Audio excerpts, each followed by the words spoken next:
I can hear you all now. Hey, aren't you the Metroidvania guru? What are you doing talking about other kinds of video games? Simple. I'm taking a break and wanted to make some easy content I could chill while I'm away. And by away, I mean sitting at home, working on my book with a few Shadow of the Erdtree breaks here and there. And though I'll return soon with a couple of new Metroidvania analyses for you to enjoy, I thought you might find it interesting to see what other games I play in my pastime. But not just any old games I like to play, my favorite games. Hey, I'm the Metroidvania guru, and this is my top 10 non-Metroidvania games. Number 10. Considering I'm kinda a fan of the Metroidvania genre, you may have guessed that I love me some indie games. Some of the best games I've ever played have come out of the indie scene. So, it's no shock I have one of the biggest indies ever kicking off this list.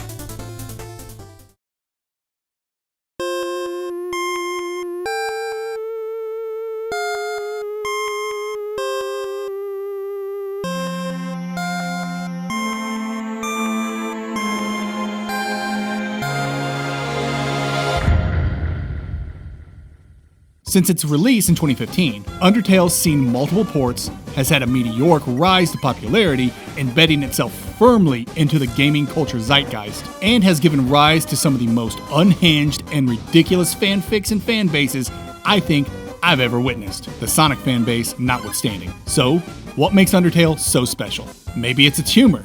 Maybe it's its innocent aesthetics juxtaposed against its dire subject matter. Maybe it's its endearing characters. While all these factors are great, Undertale's real impact comes from its subversion of common RPG tropes in thought-provoking ways, with the main subject of scrutiny being violence. I personally fell in love with the idea of defeating an all-powerful interdimensional being using the powers of determination and friendship. And although I also loved the quantum physics, multiple worlds theory shenanigans the game pulls by cleverly explaining that save states are entry points to parallel universes, that was already explored to greater effect in 9 Hours, 9 Persons, 9 Doors back in 2009.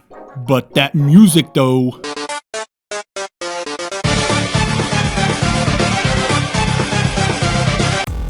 Number 9. Philosophy.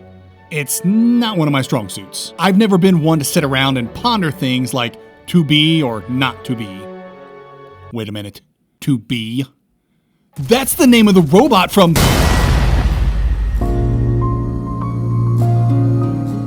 Nier Automata is a pretentious game that asks the question, is there life after God? And then proceeds to spend the rest of its runtime answering that question with conspiracies, cults, and lots of violence. I'd never say Nier Automata is the deepest game. Honestly, all of its philosophical musings are base level, making it less of a masterclass on philosophy and more of an introduction to multiple schools of philosophical thought. Which is great, because I'm not a philosophy dude and found lots of things within the game to springboard off of so I could begin educating myself on the subject. Tangential learning aside, Nier Automata has much greater assets to offer, such as fun combat, quirky and interesting characters, and an interesting story that you unfortunately have to play through twice before you get a kind of dissociated third act. Listen, it may not have the best or most traditional means of conveying its story, but it'll hook you nonetheless with its crass visuals and unapologetic situations that will ultimately make you think and, most importantly, feel. Oh God, those poor robots. But that music though.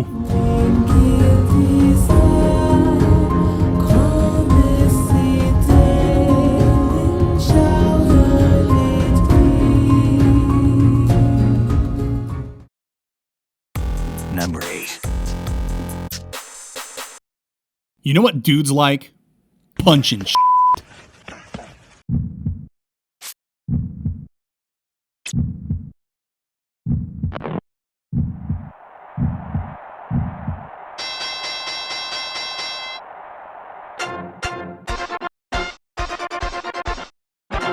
Punch-Out is a legendary franchise Nintendo stopped caring about ages ago. And though I grew up with the NES original, I absolutely could not get enough of its SNES sequel, Super Punch-Out. Yeah, it didn't have Mike Tyson as the final boss or Mario as the ref, but what it had was just so much better gameplay while keeping the harmless racial and cultural stereotypes intact. It's got the martial arts master Dragon Chan being Asian as fuck, the Jamaican boxer Bob Charlie being high as fuck, and Hoi Corlo being Asian as fuck. Hey, we can't have two of the same racially insensitive stereotypes in one game. Oh, the developers are Asian?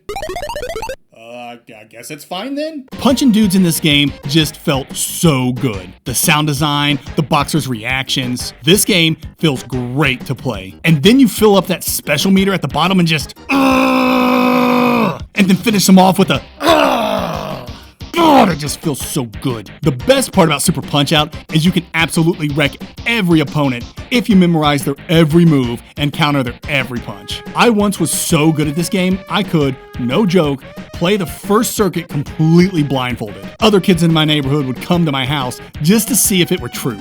I was kind of a big deal in elementary school. But you want to know what else is a big deal? This game's music.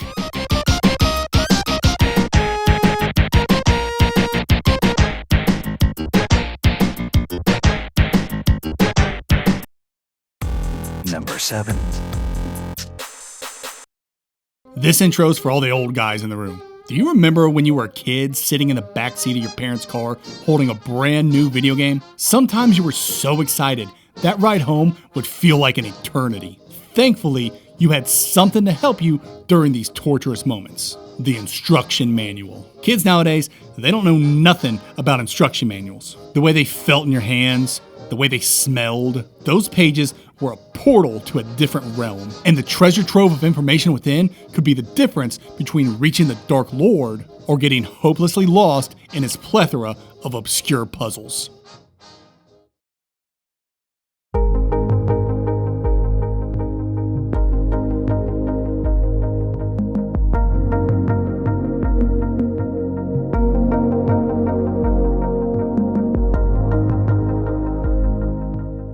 Tunic brings the instruction manual back in a big way, actually making it an integral part to the game's mechanics and plot. I'm not going to spoil anything because the revelations you'll have while playing Tunic are some of the best I've ever seen in a video game, so you should probably just go play it for yourself. It's been a very long while since I've played a video game that made me feel like a kid again, and I mean that. On all levels except physical, Tunic transforms you into a dumb, helpless little kid. Vulnerable, confused, and, most importantly, curious with a sense of wonder. Like old NES games of yore, Tunic drops you into a world with no context, takes away your ability to read by making most text in the game gibberish, and ups the difficulty to make you feel threatened at all times. Just like how we experienced video games as children. It's an incredible sensation to relive.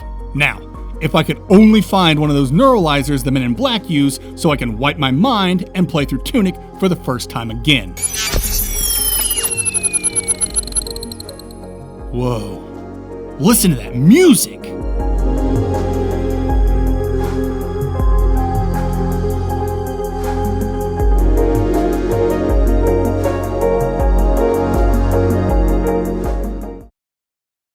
Number 6.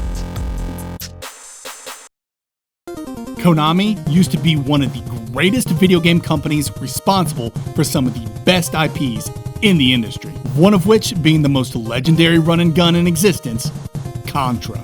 Many red-blooded young boys raised in the 80s and 90s cut their teeth on this tough-as-nails shooter. Well, this game could put some hair on your chest. But what if the team behind this great franchise broke off, did a ton of coke, probably, and decided to make things super weird? Why, you'd get Treasure, one of my favorite developers of all time. And they'd eventually go on to make one of my favorite games of all time. The hair trigger shooter game for Wii is here.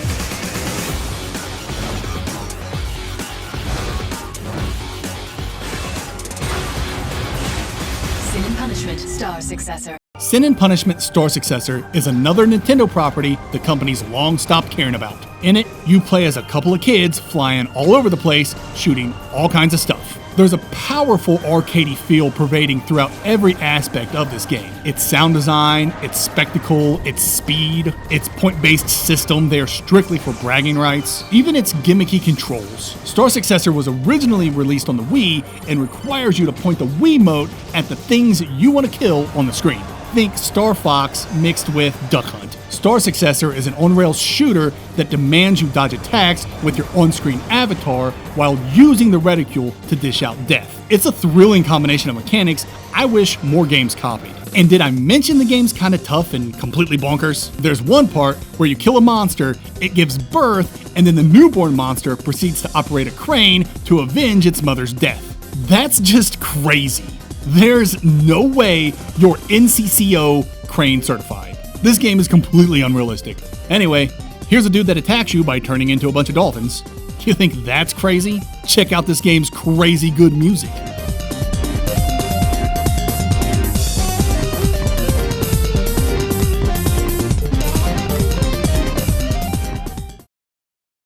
Number 5.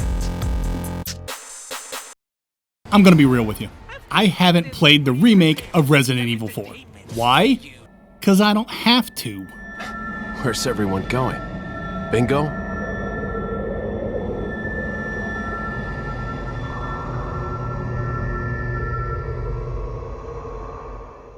The original is already perfect. Why spend money on an expensive facsimile when I can pop the old RE4 in anytime I want on any system I want? It's been ported 13 times at least. It's almost up there with Doom, which I'm sure I can play on a pregnancy test at this point. Why is RE4 so beloved?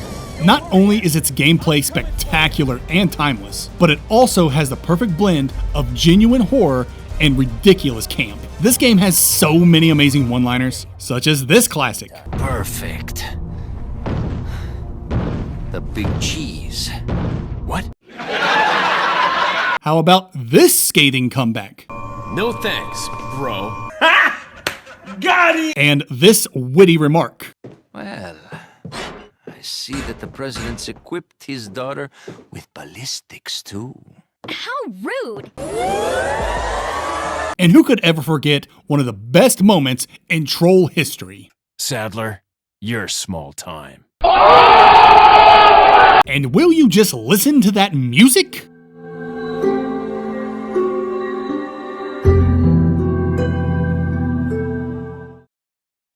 Number 4.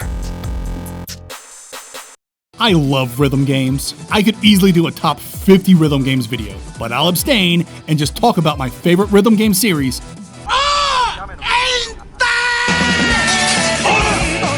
This series is known for its over-the-top scenarios and kinesthetic gameplay set to an eclectic pop soundtrack and for only being released in Japan. However, there was one entry in the series that made it to the West, and it's my personal favorite in the franchise.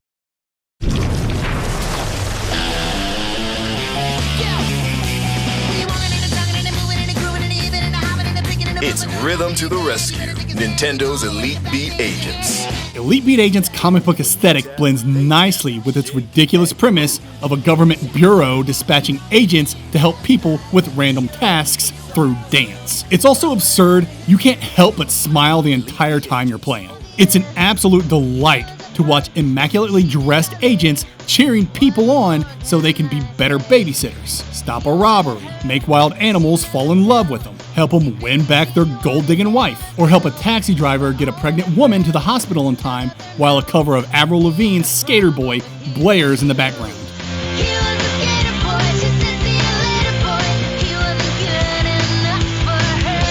I don't care if that doesn't make sense, it's upbeat and it's fun. The only thing weirder than this game's scenarios is its eccentric soundtrack, hosting tunes from Jamiroquai to David Bowie to Madonna to the Jackson 5. I have no idea what they were thinking with the music they picked, but I love it. And it goes without saying, but just listen to the music.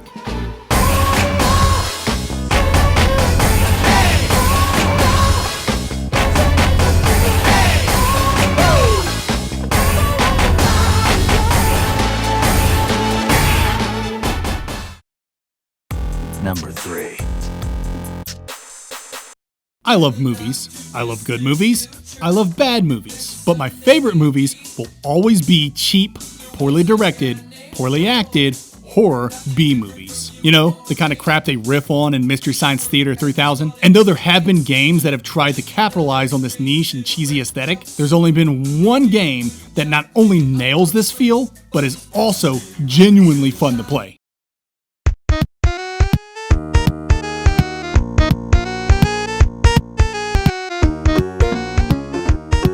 Zombies Ate My Neighbors is the best thing to come out of Lucasfilms. It's an overhead shooter you can play with your best buddy that involves killing monsters and saving your neighbors before they get eaten. As a kid who grew up with the Monster Squad, this was a dream come true. Catch him in the north! He doesn't have knives! Do it! Wolfman's got nards! And you're not just killing zombies with a squirt gun.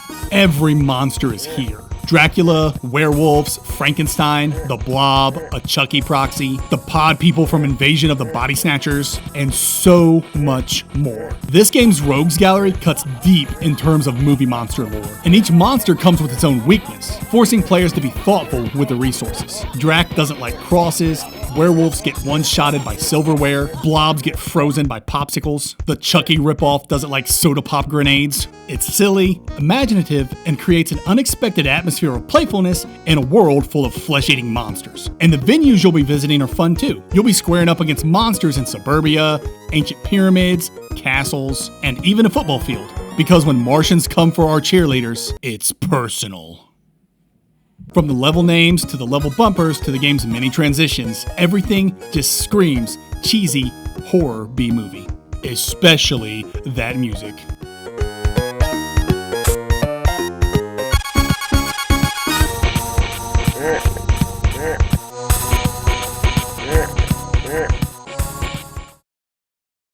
Number 2. Ever heard of the sophomore slump? It's a phenomenon where sequels or second projects aren't as effective or as good as the original project. Off the top of your head, I'm sure you can think of a handful of terrible movie sequels or weak second albums from a bunch of bands. But sometimes, a sequel transcends this phenomenon and creates something so amazing it leaves the original in the dust.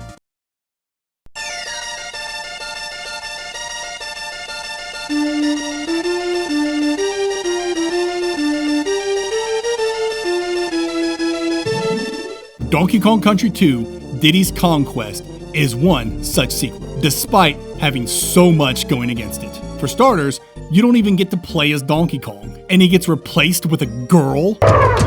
And that awful pun right in the title, Diddy's Kong Quest, Diddy's Conquest.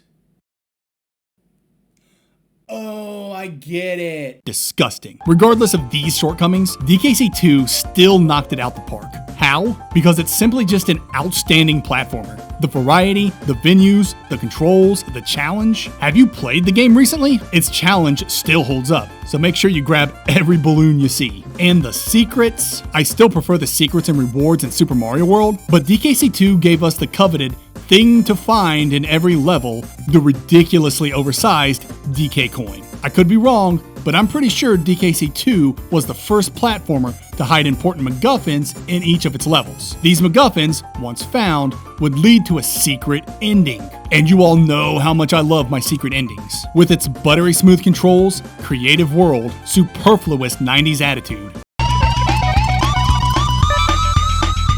decent challenge, and fun secrets, it's tough to think of anything else this game might have that puts it over the top. Oh wait, no it's not. It's David Wise, baby! My personal all-time favorite video game composer, Wise has created a masterpiece in DK2's soundtrack. Let's have a listen.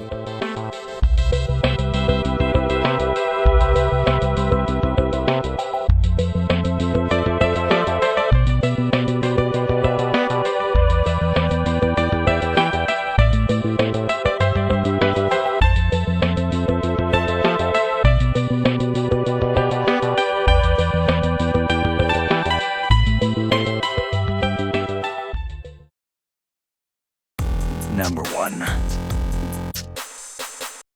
I'm typically not a big fan of violence in video games. I'm not against it, it's just not my thing. Especially when that violence looks ultra realistic. That's why I don't play a lot of FPSs like COD. I don't like shooting other humans. It just doesn't feel great to me. But you know what does feel great?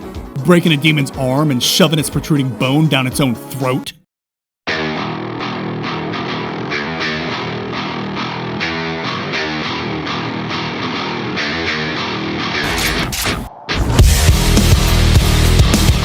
I may not like to murder my fellow man in video games, but infernal demons from hell? I will curb stomp these motherfuckers till I wear out the soles of my boots. I'll make my overly religious grandmother proud. Doom Eternal hits all the pleasure centers in my brain. It's fast-paced, it rewards you at nearly every single moment with its combat. Its weapons are a blast to use and never grow irrelevant because of the enemy weakness mechanic and all the weapon mods. And all this without a tinge of guilt because demons. And the Doomslayer, he's the perfect embodiment of demons. His anger and hatred for these monsters makes him the perfect avatar for a player to get waltzed in. No thinking, only slaying. The Doomslayer's one-mindedness is so over the top and played so seriously that it actually comes across as hilarious. Yet, still badass. Sure, it's funny to see him drag some nerd around instead of simply asking for his access card, but it's also kind of frightening. Doomslayer is the very definition of glad he's on our side. Doom Eternal hits the perfect blend of catharsis and humor that few games achieve, and the flow states you enter as you slay demons left and right is unmatched. And that's why Doom Eternal is my favorite non-Metroidvania game. Well, that and Mick Gordon. This soundtrack is so good, it influenced an entire new genre of metal. Play us out, Mick!